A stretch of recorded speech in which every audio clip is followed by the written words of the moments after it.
আমাদের টাঙ্গাইলের সেই ভাইরাল শহীদ শাহিদ হাজারী কলেজ মাঠে এক বিশাল বড় ফুটবল টুর্নামেন্টের আয়োজন করেছে সাতিয়াটিবাসী। এই ফুটবল টুর্নামেন্টের আজকের খেলা হচ্ছে রামপুর ভার্সেস আকুয়া। আজকের ভিডিওটা সম্পূর্ণ দেখার জন্য অনুরোধ রইলো। আমি কেন এই কলেজটাকে ভাইরাল কলেজ বলতাছি, আর হ্যাঁ, ম্যাচের ফলাফল সবকিছুই জানানো হবে এই ভিডিওতে। এটা প্রথম রাউন্ডের খেলা, তবু মাঠের কানায় কানায় দর্শক ভর্তি। তাহলে বুঝেন ফাইনালে কি পরিমাণে দর্শক হবে এই মাঠে। আমার কাছে ভালো ফোন নাই, ভালো ক্যামেরা নাই, তবুও আপনাদের জন্য ভিডিওটা করলাম। আসলে প্রচুর পরিমাণে দর্শক আসছে এইখানে, কিন্তু আমি সেইভাবে ফুটিয়ে তুলতে পারি না আমার ভিডিওর মাধ্যমে। তো সবাই কমেন্ট স্টেজে দেখবেন।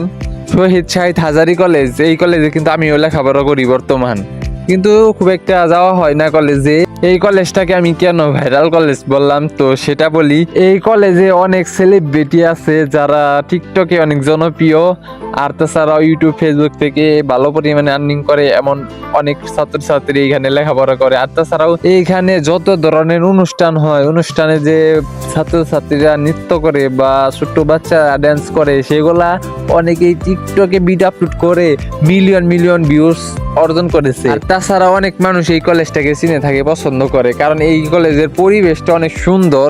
আর এই ভিডিওর মাধ্যমে আমি সেগুলা ফুটিয়ে তুলতে পারি নাই, আমি সেগুলা দেখাতে পারি নাই। যদি আপনারা চান তাহলে অবশ্যই কমেন্ট করেন, আমি এই কলেজের সৌন্দর্য ফুটিয়ে তোলার চেষ্টা করব আমার ভিডিওর মাধ্যমে।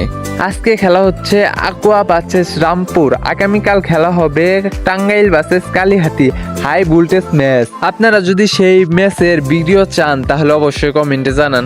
আর হ্যাঁ, এটা হচ্ছে প্রথম রাউন্ডের খেলা। আপনারা যদি ফাইনালের ভিডিও চান অবশ্যই কমেন্ট করবেন, আমি আপনাদের জন্য ভিডিও আনার চেষ্টা করব।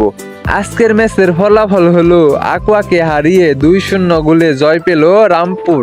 আজকে রামপুরের খেলা দেখে আমার অনেক ভালো লেগেছে, মনে হয় যে ন্যাশনাল টিমের প্লেয়ার গুলা খেলতেছে।